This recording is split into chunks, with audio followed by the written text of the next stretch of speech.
started out, they were fitting out, you know, they had to put down a cost going forward. Yeah. And then you know, you get that done, you know, but it's really like three bedroom walls. I get it. I've got a middle block and a wood shop and stuff like that. It's a little salad shop you should get to. Well, listen, I see. Good day. This is July the 11th, 1989, and Chris and I are at the Skyline Retirement Home in Spartanburg, right across from Mary Black Hospital. And Skyline Retirement, I don't know how this is going to work out because we sure didn't rehearse this or anything, but Chris wants to take some pictures down here, and this exhibit's been going on, I guess, for a couple of months. It'll be ending next week, so Chris wanted to come down from here and take a few shots. So this is why we're here. This is an exhibit of Dad's students, and they have a few of his works here also in this exhibit. So they had a reception for Dad and his students, and it was real good. This was, I guess, a month and a half ago on a Sunday, and we all came over here, Dad and I and Jenny, and brought Dad over here, and all the students were here, and we had a fine time. And the exhibit's been well received. I don't know that I can remember every one of the students represented here, but Curtis Hardy, who else? Peggy Taylor, Doc Morris, Pat Williams, Connie Yates, Louise Hodges, Bonnie Hill, and I'm sure there's some missing, but we'll pick up some names later. But this, I'm standing next to a self-portrait that Mrs. Parles owns, and is lent to this exhibit. This was made in 1969. It's one of my favorites. Unfortunately, it's no longer in the family. Okay, this is a still life that Dad did in 1957. I wanted Chris to be sure to take a shot of this one in particular because not only is it one of his better still lifes, but I think the frame is a beautiful frame. Dad made just about all his frames, or perhaps made all his frames, period. And this is a beautiful frame. I think he was as talented a frame maker as he was a painter.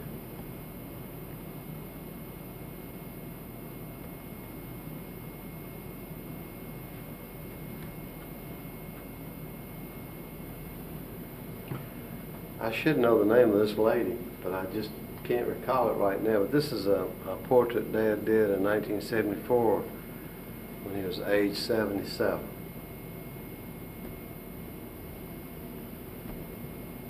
Markedly until about 1982. And he had cataracts operation and glaucoma work too, and his eyesight was pretty bad at that point, and it's just gone slowly downhill ever since. I say 1982, it could have been a little bit later than that.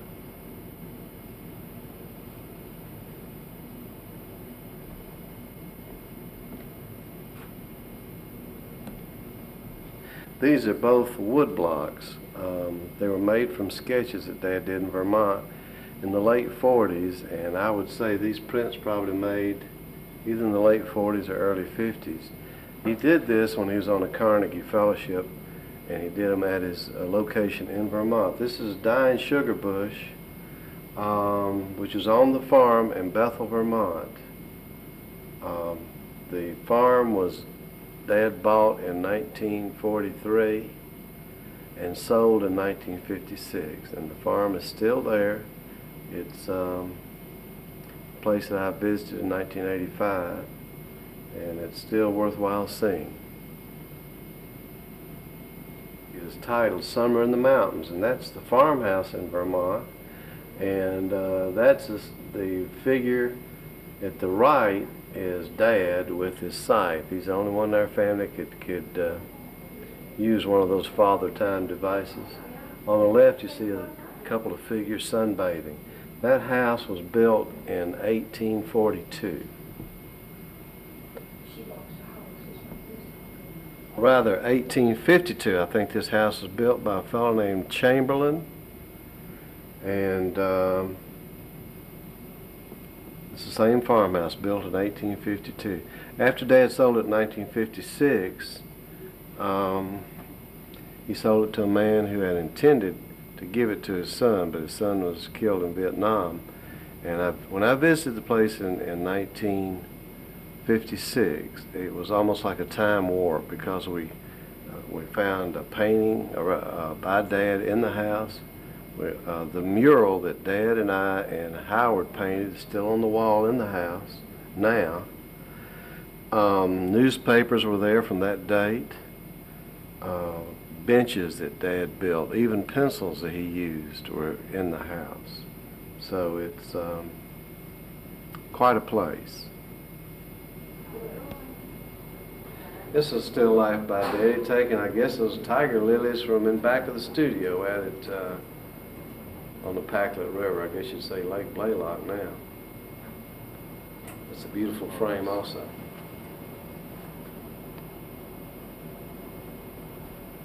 I don't know what year this was done, but it's probably done in the somewhere around 1970, I would think. Again, it's a beautiful frame. The lady sitting in the settee, which unfortunately was stolen out of the studio about a year ago, in 1988.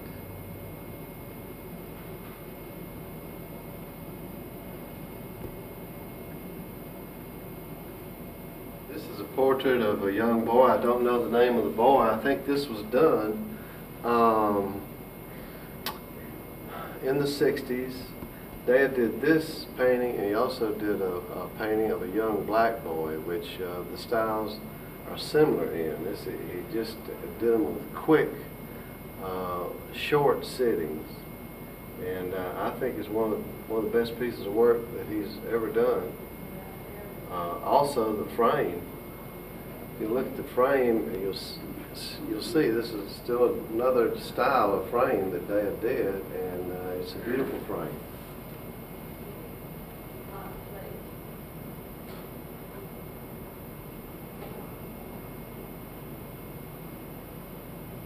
This is, I guess you call it a landscape scene in Vermont near Lilyville. This painting was done somewhere around 1950.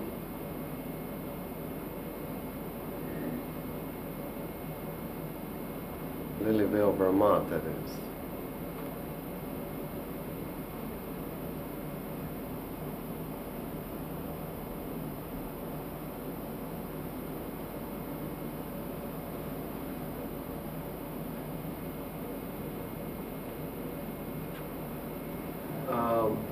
These are a couple of things that hung in Dad's studio as instruction for his students. While Chris is taking a shot of that, I'm going to read something that's here at this exhibit. The focus of this exhibit is on Mr. Cook, the teacher, whose illustrious career spans a lifetime of dedication to his talent. Born in Philadelphia, August Cook was awarded a scholarship to the Pennsylvania Academy of Fine Arts upon graduation from high school. Other prestigious awards include a traveling scholarship to Europe and study at Harvard. August Cook's work has exhibited extensively both in the United States and abroad. His work is found in collections at the Library of Congress, Butler Museum of American Art, Carnegie Mellon Institute, and the Brooklyn Museum of Art. In South Carolina, his paintings can be seen at the Gibbs Gallery in Charleston, Furman University, and the South Carolina State Art Collection. Currently, there's an exhibit of Mr. Cook's work at the South Carolina State Museum, where several of his paintings are also among the museum's permanent collection. The Skyline Place exhibit, which is here, emphasizes August Cook's approach to the art of teaching. In addition to his own work, the paintings represent the work of devoted students who studied with Mr. Cook after his retirement from Commerce College in 1965. It was on his wall in the studio as part of the instruction, and he's just talking about proportions in this case, measuring from the chin to the top of the head, placing eye height, the width from the center line on which the head is symmetrical, from one side, distance between the sides, eye, width of eye, space between eyes, and so forth. And down here, Dad is saying, it sounds like his language, measure. You can't depend on your eyes. They are uneducated, prejudiced, stubborn, and ignorant. Sounds like his description of one of his sons. Still Life by Katie Hodge of Spartanburg, South Carolina, whose husband is Dr. G.B. Hodge, a very fine lady. It's a painting by another one of Dad's students, Dot Morris of Inman, South Carolina.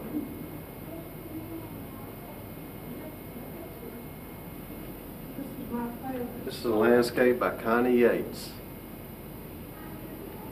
Landscape done by Anne Green in 1975. This was just about the wind down years of Dad's work out at the studio, his teaching. He stopped driving in 1979 after he had an accident in his automobile, and although he taught some more after that, his class dwindled and his eyesight started to dwindle, and now he does hardly any teaching at all, if any. But this was done in 1975 by Anne Green.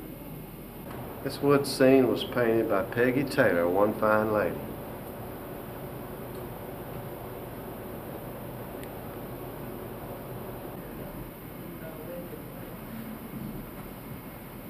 Here's another shot of Cook Road before it was paved. This is all done by Connie Yates, I would guess about 1980. It's a familiar scene to me and Chris.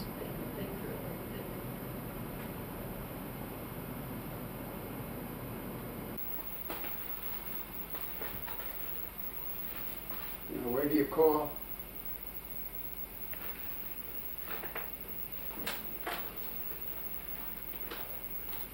We call Ask a Nurse.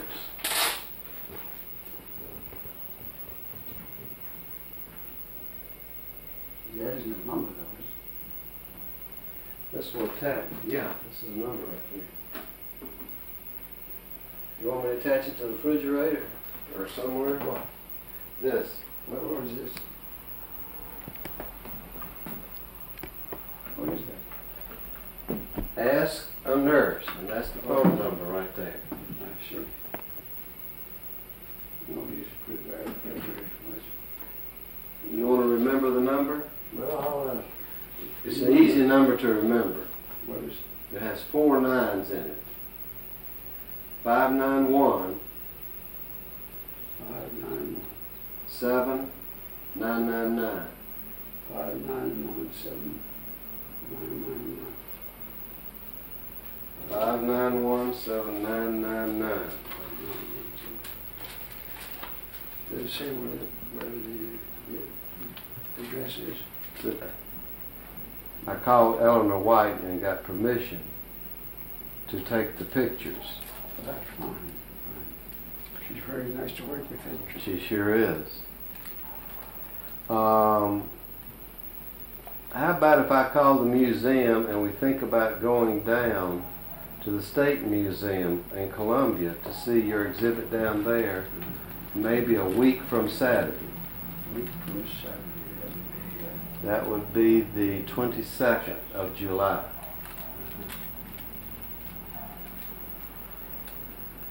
I guess I can make that. I'll call the museum and see if that's all right. I would call who? Miss Sweetson. Swinson? Sweetson. Swinson? Yeah. Lisa? Lisa. Do you happen to have her phone number? Well, I happen to have it, but I don't know where the heck it is. All right. You will find there in the, a letterhead with the museum and the phone number beyond that. Oh, okay. See if it's in the first pigeonhole on the right. Okay. While I'm looking for that, will you tell Chris something about your students in that exhibit, Dad? Oh, I haven't anything to say about them. About your students? No. You have some mighty fine women out there. I know I did. But you know, that's quite a diplomatic thing to talk about your students. In fact, it's very demoralizing for the students. That's one thing Well, if you say something encouraging, it Oh, can't. encouraging, yes, but that has to be personal. And it has to Well, be, if you just talk about their work. Well, personal, they don't have anything to hide, though, do they? no, not at all. Really a fine bunch. I don't like to build up an ego that hasn't, that isn't deserved. Now, the profession is extremely difficult. So you can't say this, that, and the other thing and and do justice to the student. The music student the music school does that. They talk to their music student as though they're going to be Paderewskis, you know. Well, they have a letdown. They're not Paderewskis, or they're not great singers. They had one nice, fine girl. She had a good voice, but they told her she'd make the Metropolitan. Heck, she couldn't even make a trial. Mm-hmm. You see, you have to consider the morale of the student, the individual. Mm-hmm. You can't build up an ego that isn't there. Now, when I first came here, I used to attend all the musical things I could hear in Philadelphia. So I developed a sense of quality, you know. Yeah. Well, one of the girls, when I came here, she asked me to come see her, or listen to her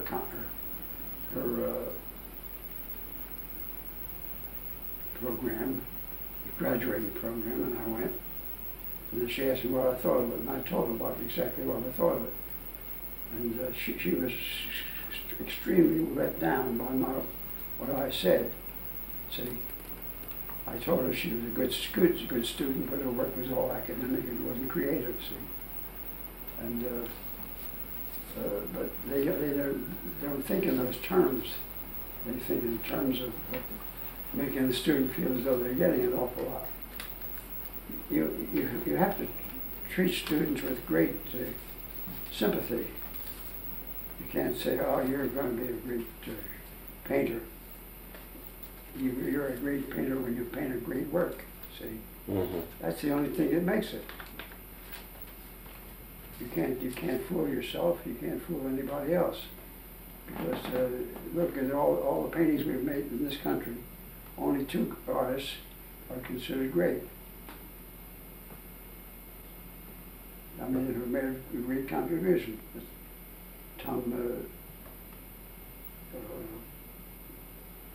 Oklahoma, and Thomas, what you call him? Akins? Yeah, That's the 2 I saw last week. yeah. Who's But working? they're great painters, you see. Yeah. But there's an awful space between the great painters and they also ran. Mm-hmm. And but there's an awful lot of us also ran, see. Mm-hmm. And but that's true in every profession, isn't it? Yeah. You have great doctors, and you have the also ran, and you have great painters, and you have once in a while, and but most of them are also ran. Mm-hmm. But we have a characteristic in this country which I think is very, very. It was brought out the other day by a writer. He said the difficulty in America is that everybody's a critic. Everybody criticizes work, see. He said that the creative workers come through in spite of that. And he's right. But I don't know how you could substitute. You can't make people believe that everything that's done is great when it isn't, see. Mm-hmm. And I think it's better to be to have a normal critical attitude toward the work and try to justify it by the quality. And there's the point. The quality counts.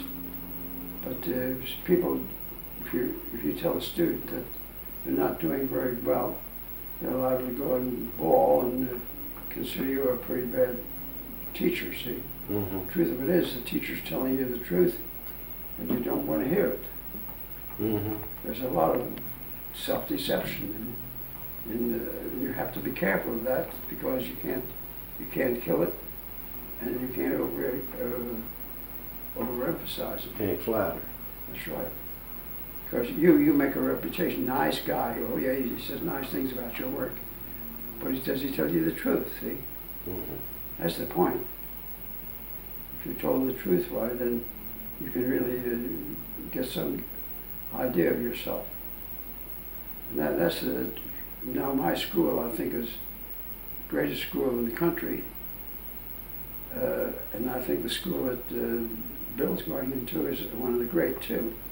You're talking about Webb College Yeah. for Bill? Yeah, And Pennsylvania Academy is your school, you mean? yeah. Yeah. Well, my school, they don't try to make an artist out of you. What they try to do there is to develop your talent, yourself, see, to its ultimate possibility. And in about 4 or 5 or 6 years, you can do it, see. Your mother developed her talent beautifully because she was handicapped, and she made up the handicap by a clearer effort than most of us. It took me 6 years to develop my talent. Well, when you've developed your own talent, then you can be somebody yourself, see. If you just go and copy somebody else's work, you're not an artist, you're just a second-rate or even a third-rate artist, see, at the best. The important thing is to be yourself, no matter how unimportant it seems at the time. It's yourself. All these great painters have their greatness is dependent on the fact that they were themselves. Van Gogh, for instance, who was not a great painter, but was a great artist, see? Mm-hmm. Because he was himself. He was a screwball, that's true. But people want screwballs just as well as they want somebody else. But they want them to be originals. And that's exactly. Rembrandt was an ordinary painter until he got sick and tired of doing the ordinary things, and he became a distinguished painter. And as soon as he became a distinguished painter, they dropped him because he didn't do the popular things, see? Mm-hmm. But now he's one of the greats, see? And the same way with most of them. But in the long run, and it's something that you have to think about, I have to think about, the great painters are realists. All of the Rembrandt, Velasquez, Rembrandt, and Titian, and Giotto, they're all realists of their own time, see? Mm-hmm. But they're all realists. They weren't just something else. They weren't stylists. Sargent was a great man, but he's also a poor man. He had poor taste at times, sometimes, but sometimes he could eradicate that poor time. But he liked to do things just because he liked to do what work, see? He wasn't too specific about the quality of what he was doing. And he painted just because he loved to paint. And he liked to do it as a demonstration, and he liked to do it because of his ego. But he's done some very unusual things for a man of his ability. And it's unfortunate that Whistler now was a different man in some respects. He believed that a man should destroy all the works that are not comparable to his standard. He said to destroy is to live. And there's a lot to be said for that. Because in time, the poor works are destroyed anyhow. There's an awful lot of painting made, and there's an awful lot of painting done today that's just trash. Mm-hmm. And it's always been that way. But we don't have any of the standards today that we used to have. The economic situation has made the exhibitions too expensive. That's that's very unfavorable for the profession, I think. Because if you don't have criticism of standard, it's going to go down instead of up. Unfortunately. Do you believe me? I believe you, Pop.